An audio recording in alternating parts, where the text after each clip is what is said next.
Now you've got the game, you've got EAFC, finally, 24. You're trying to figure out what's the best camera settings, the best settings right there, man. If you're a FIFA player, if you're a recurring FIFA player, or someone new, you've come to the right place. Want to know where to get the best possible cheap, reliable coins at your fingertips. Perfect. New card. What do you think? Whoa. Very nice.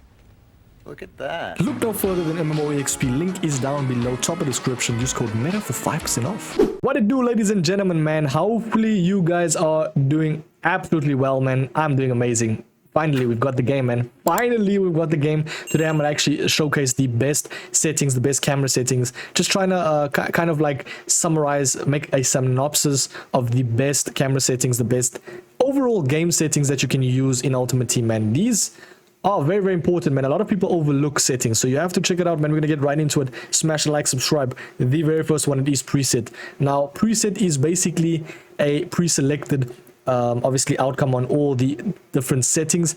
I'd say competitive is the best one if you are playing Ultimate Team.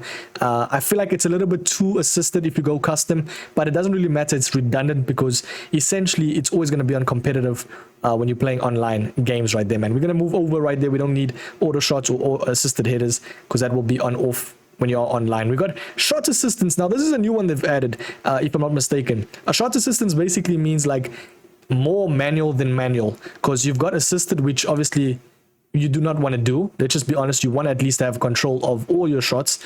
You want to have I think it used to be on manual, which obviously is the direction you're aiming. That's pretty normal. But then you have precision. Now this actually is very, very OP, because let's say you have the likes of Haaland and stuff, and you want to like do a, how can I explain? You want to do a top corner shot. Literally, wherever you are aiming, it will go exactly there. So it's more manual than manual, in my opinion. And you have to get used to it, man, because a lot of pros, a lot of competitive players will use this feature. And in my opinion, just try it out, man. See how it is. Obviously, in the start, it won't be all that great because the players you're going to be using won't have the best shooting, dependent on what players you are using. Do you know what I mean? The next one is time finishing. If you don't know what this is, basically came out a few years back. It essentially means like a more accurate shot, whether that be outside the box.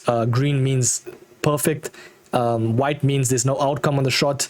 Even if you did time it, that is white. And then if you do orange and red, it means, yeah, the shot is not that great. Let's just be completely honest right there.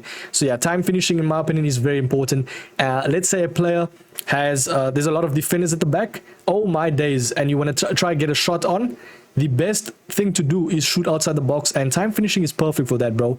It's either time finishing or the power shot technique right there. So yeah, time finishing has to be on. If you want to know how to do it, there's plenty of YouTube tutorials, but it's kind of like if you shoot, you press B, and then as soon as the player comes in contact with the ball, their foot comes in contact with the ball, you press B again, which is kind of two shots. Do you know what I mean? So you have to do it as perfect as possible. You can try this out in all of the you know, other game modes right there. You know, you can even jump into beginner squad battles, bro. Try and see if you can do it. You know, it's always great to do. But yeah, we got the next one. It is being passing. Now this, in my opinion, is you've got to have this on as assisted as possible, because yeah, essentially through pass assistance, lob through pass assistance, sorry, that's a lot of words. You kind of want to have it on semi, because if you have it on manual, it's just you're putting a lot of strain on yourself, because a lot of pros and a lot of people have this all unassisted. So it's redundant. There's no point. Do you know what I mean? If you want to go ahead and do that, by all means do it. But I've always had mine on semi-assisted, etc., etc. Now we move over to the pass receiver lock, which kind of means, let's say you wanting to pass to a player, but the opposition has actually covered that player you want to pass to, and you want to quickly change the player. Late is the best. We want to quickly change the pass. Sorry, late is the best outcome right there, because essentially it gives you more of that gap or window to quickly change your pass, if that makes sense. Animation start is as soon as they pass the ball, as the animation like gets going. It's wraps, literally, like you cannot change that outcome. Do you know what I mean? Whereas I think late, it just gives that gap. It's more lenient, in my opinion. So pass receiver lock is the best one if you are on late. So yeah, we got the next one is precision pass sensitivity, which is a new one, if I'm not mistaken. It kind of just depends on you as a person. Like, yeah, I think I'm gonna leave mine on normal for now. Later down the line, I can test out high, so it just depends on you. I think for now, normal is perfect. We got defending right there. Obviously, auto clearance is off. Clearance assistance is actually a big one. Do you want to actually have it on classic? Do you want to have it on directional? So directional basically means your input. So wherever you kick the ball, it will go there. Whereas classic, it just kind of, it's all assisted. Do you know what I mean? As soon as you press B or trying to clear the ball, it will be assisted and it will take. It won't take into consideration where the analog is pointing. It will just kick it out of play. Good. Hopefully we guys are still following right there. We got defending now. This is a big one. Actually, a new one that came out recently. Well, not recently, it came out now in this game, EAFC 24. It is advanced defending. So we've always been tactical defending right there. Obviously, you can't use legacy because legacy is essentially all assisted defending. It's just not great. But yeah, tactical we've always been using. If you're a classic boy, you will go tactical. But I do think this is going to be a very big feature in this game right there, because advanced kind of differentiates the good players from the great players, man, in my opinion. Because if you press B, obviously it like differentiates between a if you press B, it will be like a proper tackle, a standing tackle, and then if you press X, I think it is on PlayStation, or square, it will be more of a shrug right there. So you can choose which type of animations you want to do for defending.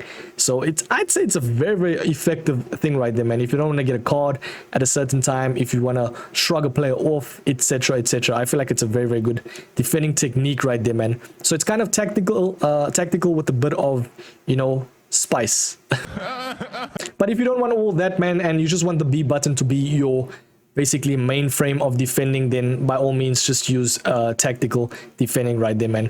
Pass block assistance, you just always want to have this essentially on because yeah, you're doing yourself no good by having it off. I'll be completely honest, man. You need to use at least some sort of assistance when you need to. Do you know what I mean? Sometimes the animations does come into play, but yeah, essentially the pass block assistance always needs to be on. Otherwise, you won't have the kind of AI off the ball movement intercepting other passes, you know, that normally were intercepted. Auto switching right there. Now, this is very important. Well, switching in general is important, depending on if you use right stick switching or left LB or L1 on both consoles. Only on airballs for me, because I felt if I use manual, it's a bit weird with the crosses. I don't know, it just feels a bit weird, especially defending. So I've always been a guy that goes on air balls right there. You can go on loose balls as well, but I'd like to have some sort of, how can I explain, manual auto switching. Do you know what I mean? Because if you have it a bit too if you have it on too automatic, it's just sometimes like with the game playing for you, nah bro, you do not want that. You want to have some sort of at least control on the switching that you're doing. So yeah, definitely on on air balls for me right there. We got obviously the auto switching move assistance. So it kind of depends on you, but I think it's a very important one. It is the AI and how they move. So you kind of want them to be either too rigid or not. And I feel like the higher that is, the more rigid they are, and they basically don't care about what you're saying in terms of where you want to switch them. So low for me is the perfect one, man. It's the perfect balance, because you can either have some sort of, you know, AI assistance, but you can also obviously have your more control over the actual auto switching, because you want essentially instant control over your player and defender. Do you know what I mean? You want at least the most instant possible outcome as possible. That just didn't make sense, but yeah, you guys get what I'm saying. Low is the perfect one right there if you want the instant impact of switching. So yeah, we got the next one. It is right stick switching. Now, I do love me a right stick switching, man. It always helps right there to right stick switch, which is your right analog. Now, adaptive, completely up to you, man. Player rotation, I just always been a classic man myself. I love doing classic right stick switching, and this is actually a very important one. It is, do you want to have right stick switching on player relative, or do you want to have it on ball relative? Ball relative kind of means if wherever the ball is and whoever's surrounding the ball, it will obviously work according to that. And then if you have a player, it will kind of be like the player is your main frame, and then obviously whoever's around him, wherever you switch, if a player is in the middle and you want to switch up, you're going to switch up right there, etc. I definitely love player relative because it focuses more on the defender than the actual ball. Because the ball is just, it's a bit weird for me, man, when I'm using the ball relative one. It doesn't feel right, I will not lie. And especially if the ball is moving up and down right there, it's just, yeah, it's not great, I'll be honest. And you want to, I feel like also player relative is a little bit more, how can I say, not impactful, but it's a bit more like, much more quicker, if that makes sense right there. And obviously right stick switching, that is completely up to you, man. So the old one, the pre-selected one was 4. I think for now we're gonna leave it 1 or 2 up, just to see, kind of get a feel for it, you know what I mean, with the right stick switching. Because if it is up right there in terms of sensitivity, that's actually better, you know what I mean. So fair play for EA for adding that feature. I'd say this one is completely up to you in terms of how you switch. So this is obviously dependent on the LB one. Do you want it to be classic, which it actually shows the best player will be determined by various factors. So I don't know what those various factors are, but do you want it to be closest to ball, which I do think could potentially be the better one and the better option, because you want to obviously get to the ball the best possible way and the quickest way, do you know what I mean? So, or do you want it goal side, which is obviously the goal side right there of where you're defending. In my opinion, I feel like just leave it on classic for now, man. There is just a lot of other factors that is throwing me off right there with that LB switching right there. So yeah, definitely switch that off to classic. Player lock is basically like if you click both of these or both of your analogs and then you flick to wherever player you want, you can actually make them run essentially make them go on their own run.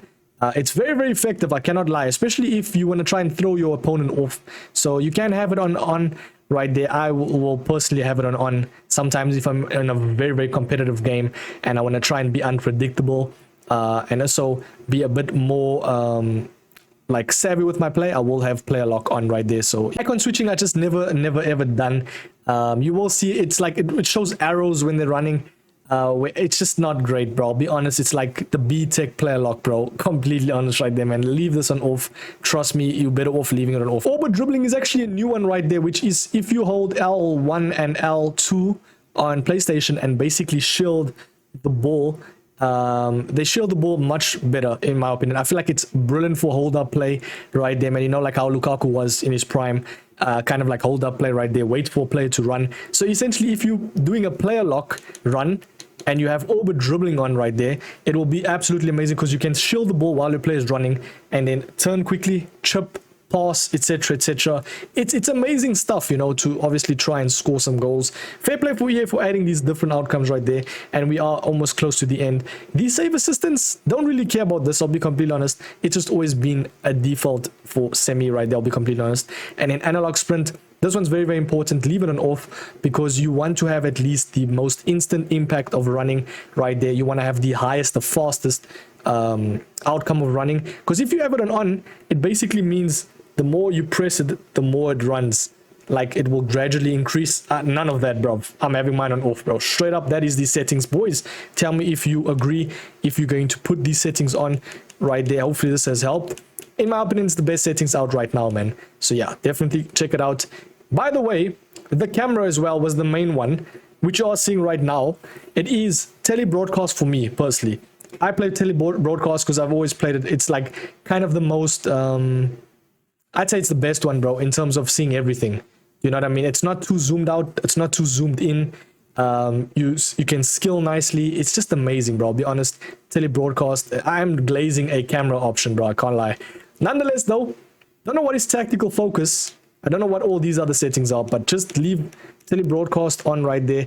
The other classic one that a lot of people run is the, I think it is, hold on. It is co-op right there, and then 20 height and 0 zoom. If I'm not mistaken, that is the one they run a lot. But in my opinion, tele-broadcast, I've just always run it right there. It's very, very nice. A lot of people ask me for my camera settings, and I've always said tele-broadcast is the best one. So it's up to you what you want to choose right there. But yeah, tell me if you boys obviously agree with the video. If you liked it, smash like, subscribe. We'll catch you boys in the next one. Peace.